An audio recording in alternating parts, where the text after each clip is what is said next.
Assalamu alaikum and a very good afternoon.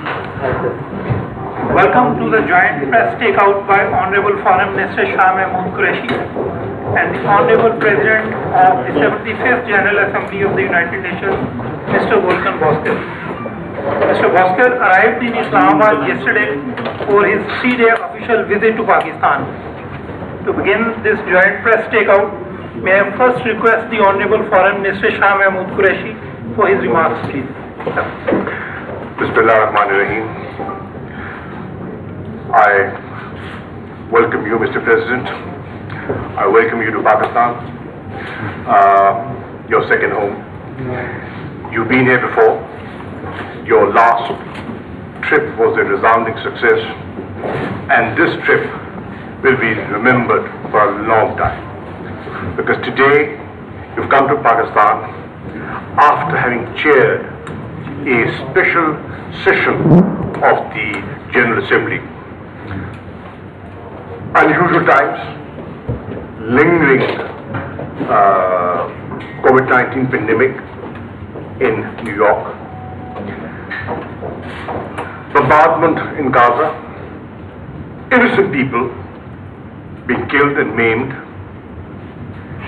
the Security Council failing to reach a consensus in 4 consecutive meetings, and the international community, the OIC, the Arab group, and the non-aligned movement collectively looking towards you to play a role, a leadership role, to protect innocent civilians and to save and uphold the credibility of the UN system. Mr. President, you did that. We are proud of you. And I'm not saying this as the Foreign Minister of Pakistan. I speak on behalf of OIC, and my country is one of the founding members of OIC. So we are thankful to you for the leadership that you provided. When the President decided to convene this special session, he was of the view that we'll start at 10 and we'll close at 1. He had no idea who was waiting. 103 registrations came, and he realized it's not possible to wrap it up in 3 hours. It would not be possible to wrap it up in 12 hours. So he extended the session, and there was a 2-day session. But the significance of this special session was that while in the midst of the debate, when we were meeting in the trusteeship hall, the news came in of its ceasefire. And the objective that had taken me and other foreign ministers to New York, ladies and gentlemen, was achieved. And the idea was cessation of hostilities, and thanks to your intervention and your leadership, we achieved that. Another unusual step of a tall man in intellect, the President. He sets new precedents and makes a presidential statement. Normally they don't, but you did. Normally there's no podium set up by the UN for foreign ministers like myself to go and address the press at the UN, at the General Assembly. You set a new precedent, and I was the first foreign minister to avail that opportunity. Thank you for doing so. I also had the pleasure of meeting, besides the President, the Secretary General of the UN. He also made an opening statement on this evolving crisis, and I must thank him for his contribution. What we expect, Mr. President, from you and the Secretary General is to continue to play that leadership role and initiate the peace process. What we've achieved is the first milestone. But what we need, and the nation and the Ummah is looking up to, is a revival of the peace process. Because this is a simmering issue. The fire has not yet been fully extinguished. Please play your role to extinguish the fires. And the only way this fire will be extinguished is through dialogue, an understanding of peaceful coexistence, and a two-state solution in accordance with the UN Security Council resolutions. And to ensure, play your role to ensure that timely humanitarian assistance is provided to the Palestinians and those affected in this under this aggression. I intend to get in touch with the Egyptian Foreign Minister, and I also want to acknowledge the constructive role played by Egypt, the leadership, President Sisi, and yesterday, last night, Prime Minister Imran Khan had a very good conversation with President Sisi. They discussed the situation and what needs to be done in the days ahead. I had the opportunity of hosting the President, but taking advantage of his presence in Islamabad, I briefed the President on the dire situation in the Indian-occupied Jammu and Kashmir. And I drew his attention and the attention of the Secretary General of the similarities between the Palestinian situation and the Jammu and Kashmir situation. What are they talking about? Self-determination. What are the Palestinians demanding? Protect us from demographic restructuring. What are they saying? Human rights are being violated, international law is being violated. You made us promises. They're broken promises. Innocent people are being killed. Help us, protect us. Electricity, water supplies have been affected. Hospitals are being bombed. Red Cross has been targeted. So, play your role and protect us. What are people in Jammu and Kashmir saying? Palestinians are saying, Security Council, we are on the agenda. We are an agenda item for over 7 decades. Mr. President, what are the Kashmiris saying? We are on the agenda of the Security Council for over 7 decades. Pay attention. These are international obligations. UN must play that role of responsibility that is due. I also have the opportunity to brief the President on the evolving situation in Afghanistan and the role Pakistan has played in facilitating the peace process and pushing the reconciliation process forward. I briefed him on a very useful trilateral meeting between Pakistan, Afghanistan and Turkey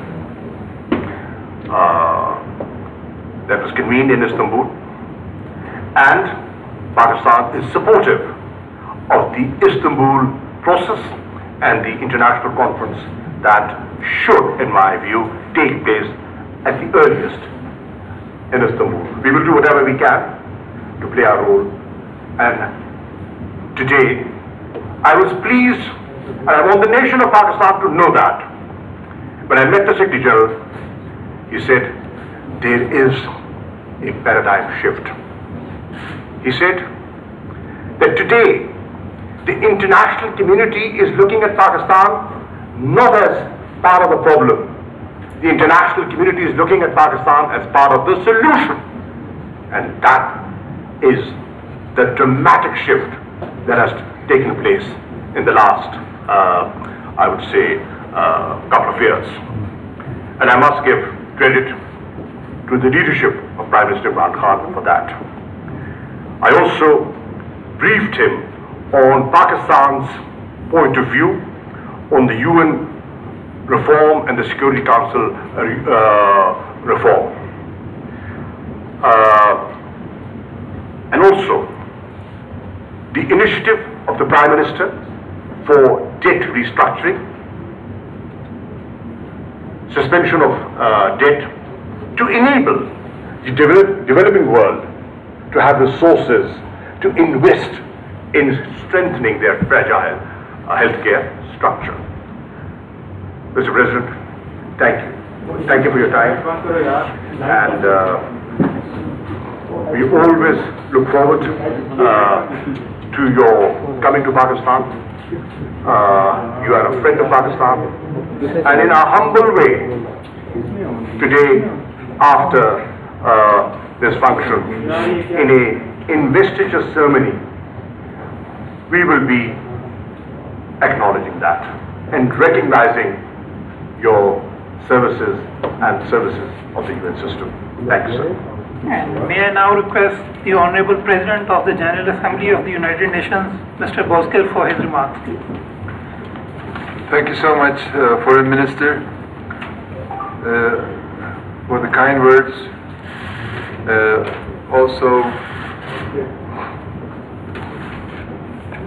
representing Pakistan in the world in a very good way.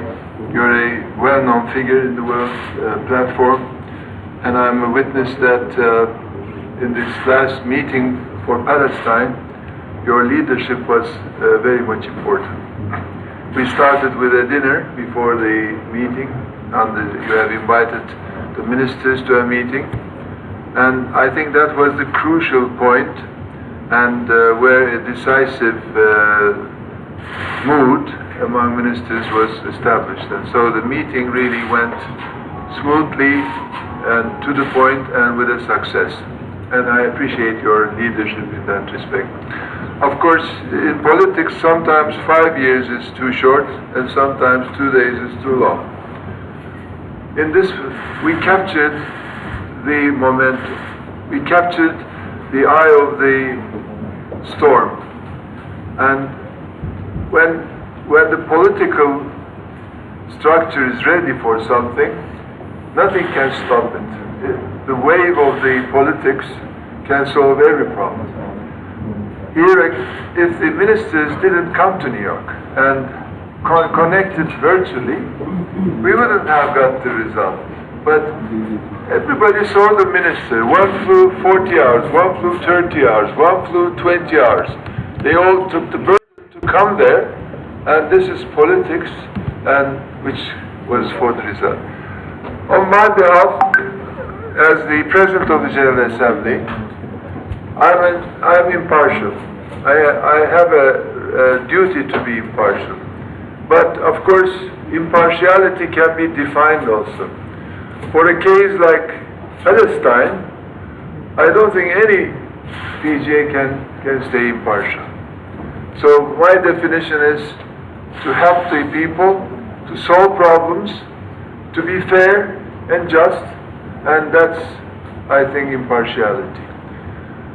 So I think the constitution in the Palestinian issue is a swift return to negotiations, as the minister also mentioned, with the goal of ending occupation, addressing all the final status, including the status of Jerusalem, and achieving two independent, sovereign, viable states, Israel and Palestine, living side by side in peace and security and mutual recognition within recognized borders on the basis of pre-1967 lines, with Jerusalem as the capital of both states.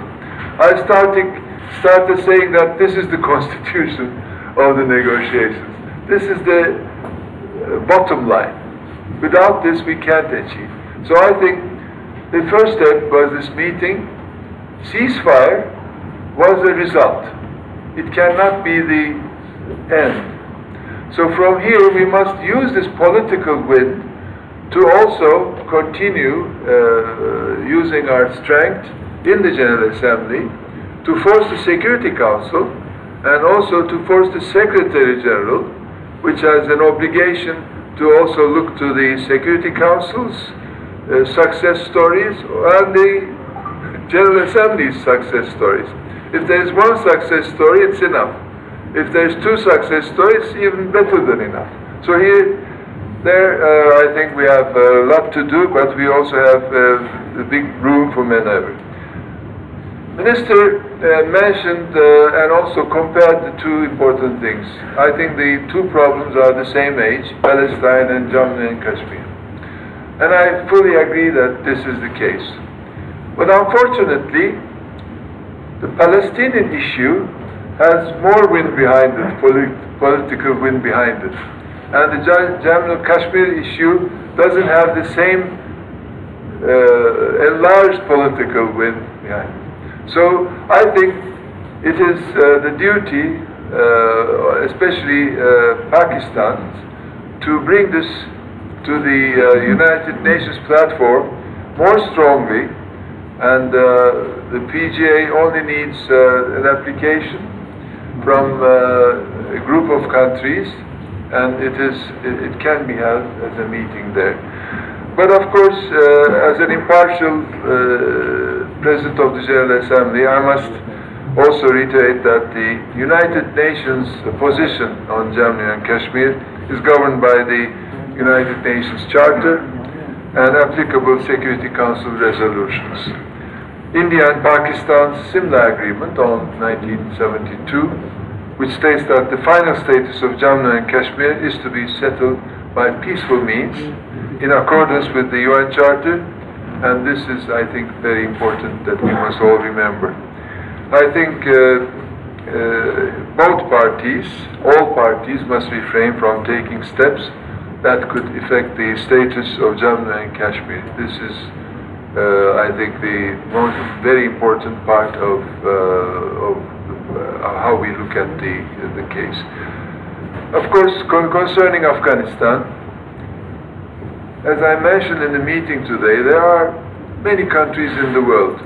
All countries think they are the most important country in the world. But if you look from their perspective, it is true. But some countries are more important. Pakistan is important. Afghanistan is important. Afghanistan, if we can solve the Afghanistan issue, it cannot be limited to Afghanistan. It will have a regional effect, it will have a worldwide effect. So I think what Pakistan is doing, together with Turkey and Afghanistan, is very important. If we don't do it now, then when we come back at a later stage, we will find a different picture. It will be more complicated, more difficult to solve. In diplomacy, in politics, it's always like that. If you miss an opportunity and you decide to come back later, you will find that it is looking different. So I think it is timely, and we appreciate your efforts. We hope that you will come with a success story, and everybody, of course, will applaud that. Of course, Pakistan is my second home in a way. I think not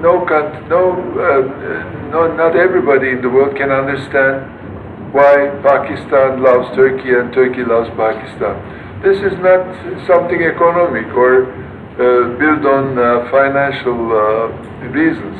It's from the heart. It just came out, and we lived for decades like that. So as a president from Turkey, I have an obligation I thought I had an obligation to come before taking office and also while I'm the president to visit this beautiful country. And I just, my mask is today green and my tie is green. Just, I shouldn't let that go unrecognized. And also, I'm really honored for tonight's ceremony, which I will accept it on behalf of the United Nations, and it is showing that United Nations and Pakistan are working together. Pakistan is honoring the United Nations, and through the President of the General Assembly, I think it's a very important message that will be given, and it will be an honor which I will carry throughout my life. I thank the government and also the President for choosing me for that honor. Of course, the Prime Minister's charisma and widespread sympathy in the world is important for Pakistan. I think what he's doing with the tree plantation programs, putting into effect the difficulties countries are facing vis-à-vis the debt issues, and also dealing with COVID in this country comparatively much better than many other countries is remarkable.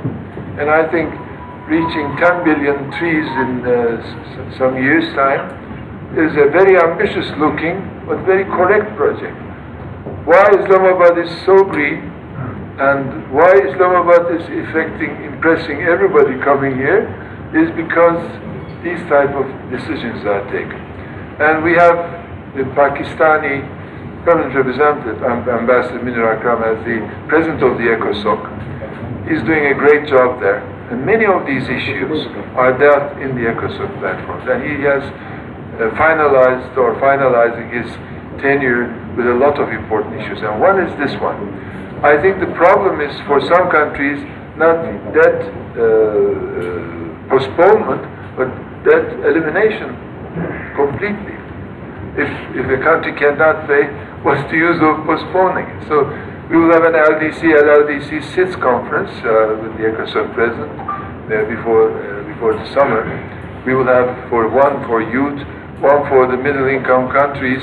So these are all, I think, and we will be very happy to see Minister yourself or the Prime Minister coming to New York to honor us and give some political perspective to these important issues.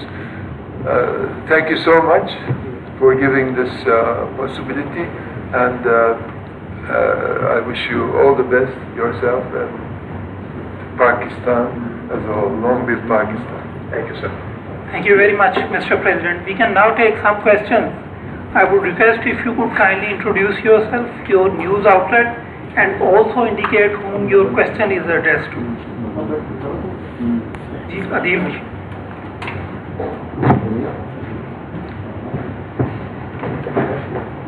My name is Adil Bashir, representing Rose News Network. I have a question from Mr. President UNGA, High Excellency Volkan Bozkir. How does UN see the Kashmir dispute in line with relevant UN resolutions? Sorry. How does UN see the Kashmir dispute in line with relevant UN resolutions? Well, I think I explained the UN position in that respect, and I think what I have said is very clear. As an impartial President of the General Assembly, wait until I come back after the 15th of September.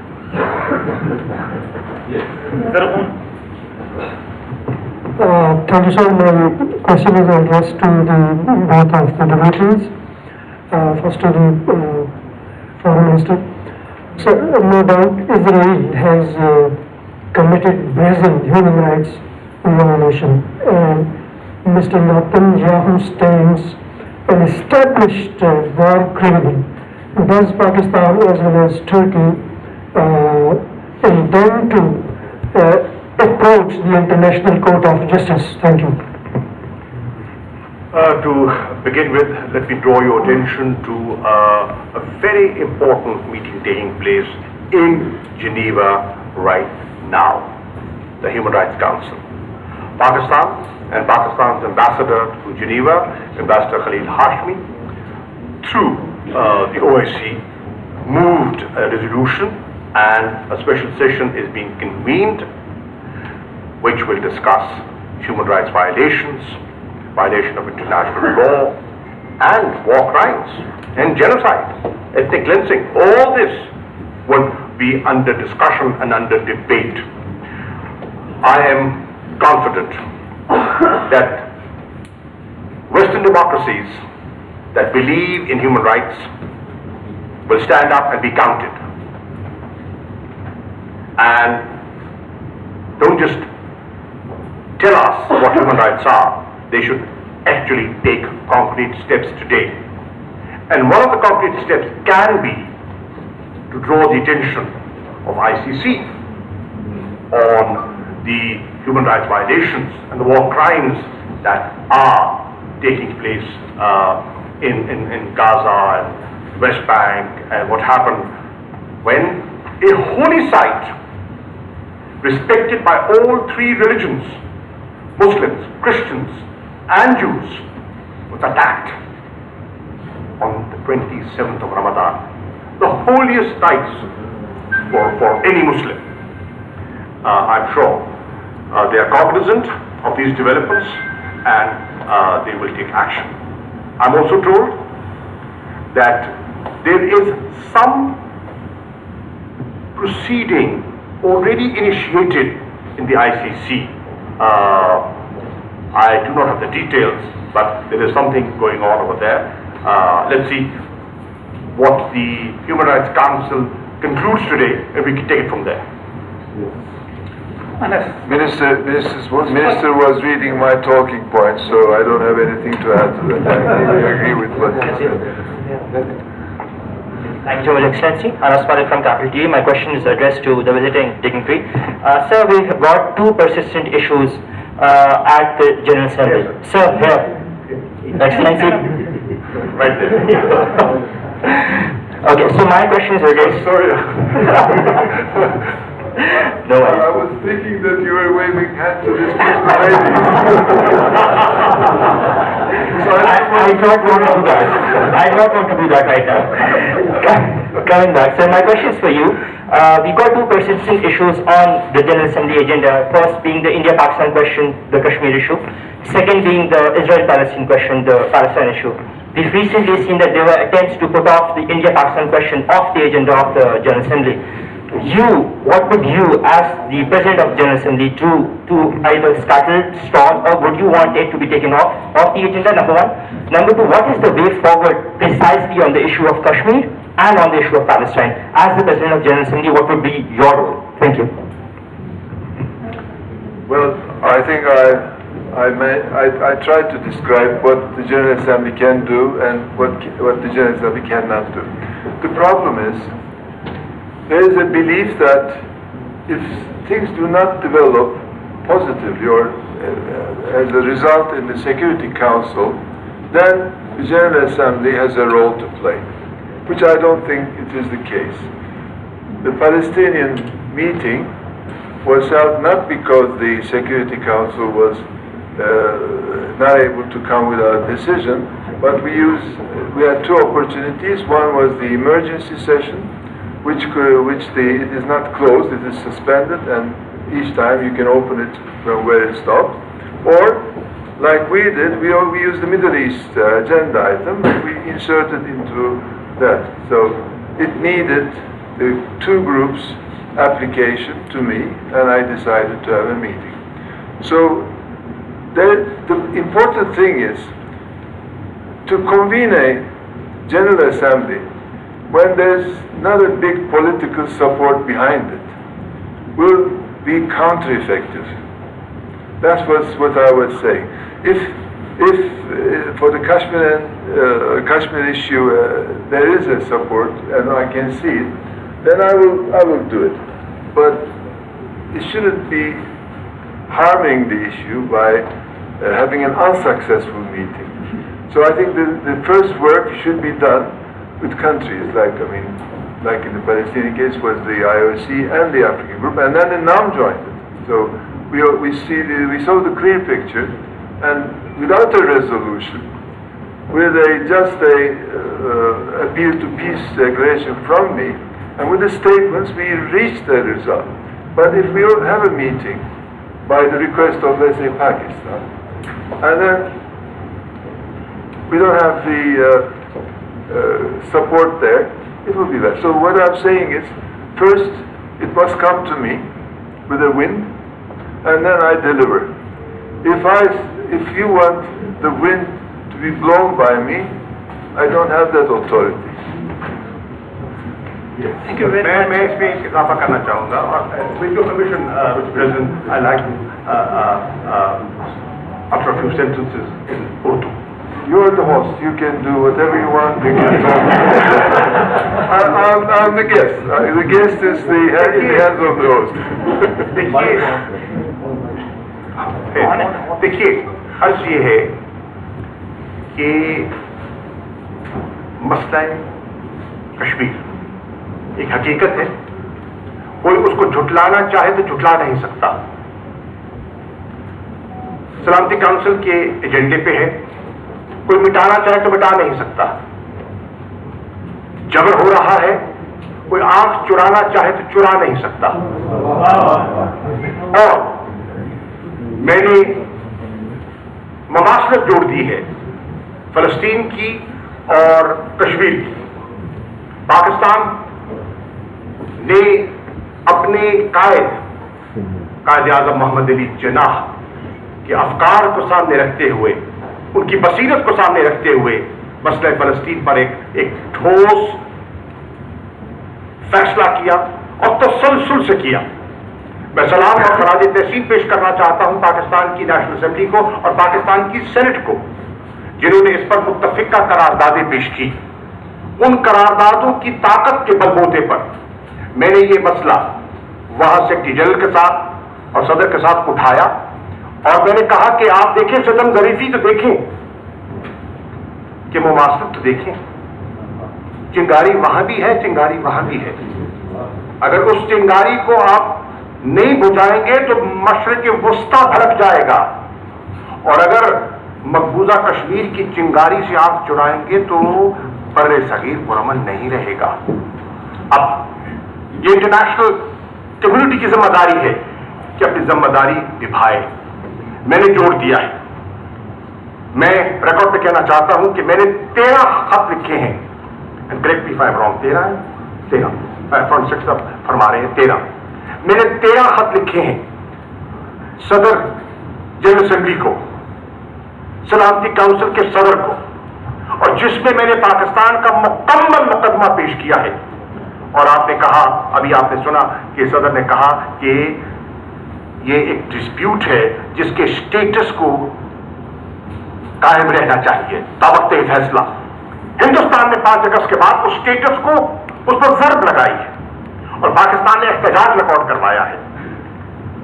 कुछ आवाजें सुनी गई, कुछ मसलतन खामोश रहे, लेकिन मत भूलिए कि 3 नशिस्तें सिक्योरिटी काउंसिल को बादरे न खास्ता इस पर करनी पड़ी, और चाहे any other item on the agenda की बुनियाद पर ही सही, वो नफी हो गई जो हिंदुस्तान प्रचार करता था कि यह हमारा अंदरूनी मामला है। दुनिया ने एतराफ कर दिया और जनाब सदर उस बात का इरादा कर रही हैं कि ये एक ऐसा मसला है जो हल तलब है, और उसकी निशानदेही यूएन चार्टर कर रहा है और सलामती काउंसिल की करारदादें कर रही हैं।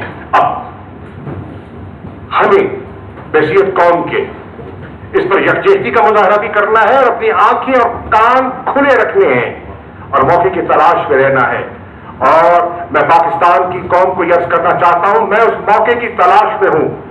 हिंदुस्तान जर्ब लगाए और हम खामोश रहें, ये हो नहीं सकता। जी, और मिनिस्टर साहब ये फरमाइए कि आपने अफगानिस्तान का जिक्र किया, or the UN General Assembly President also talked about peace and security in Afghanistan. So the local and international media is packed with the reports. Do you think after withdrawal of the US forces in Afghanistan, the decision by Pakistan to provide air and land corridor support to the American forces will help in establishing peace and stability in Afghanistan? And to the UNGA President, Excellency, you talked about that UN forum should be made more effective. Do you still believe there is space for reforms in the United Nations? Thank you so much. This is Martina representing GDP Therefore. Thank you. I will come back to answer the last question because it will take more time. But in principle, you're talking about the Security Council reform. Yes. And of course, it is one of the most lively processes going on. There are a group of countries who have different opinions: fast track, slow track, no engine, car, moving, not moving. So, but the whole process is lively, and I think it gives the opportunity to countries to express their views in these platforms, and they register it so that in later stages, no harm will come to their vision. So what we are doing is, this year we also had IGN talks. I appointed two co-chairs. They came out with a paper, and we will in June decide to move it to the next session. But in principle, the blame is on the Security Council, and I think this is wrong. I think we can solve the problem by increasing the capacity of the General Assembly.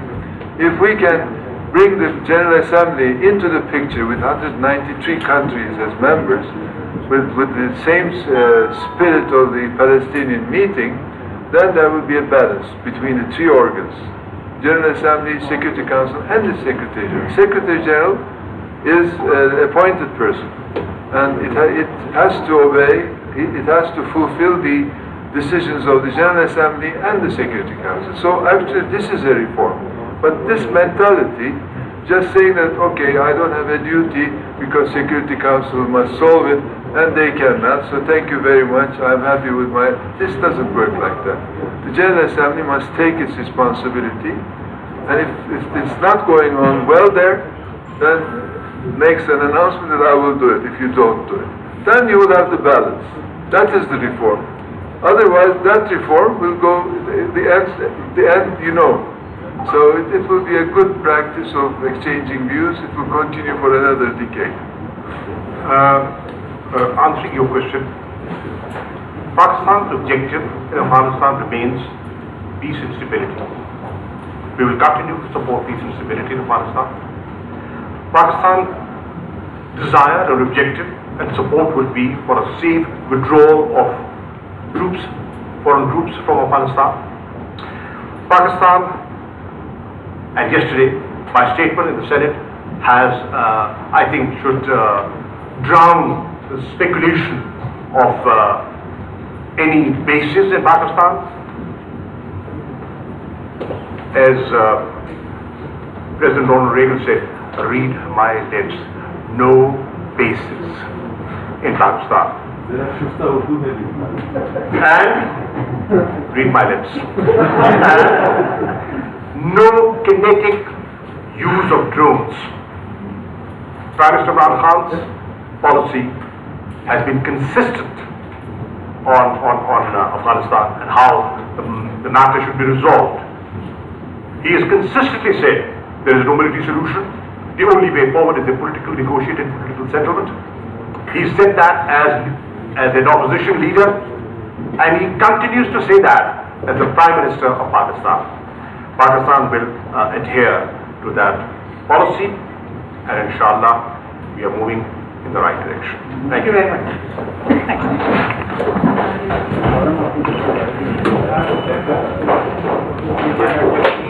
much.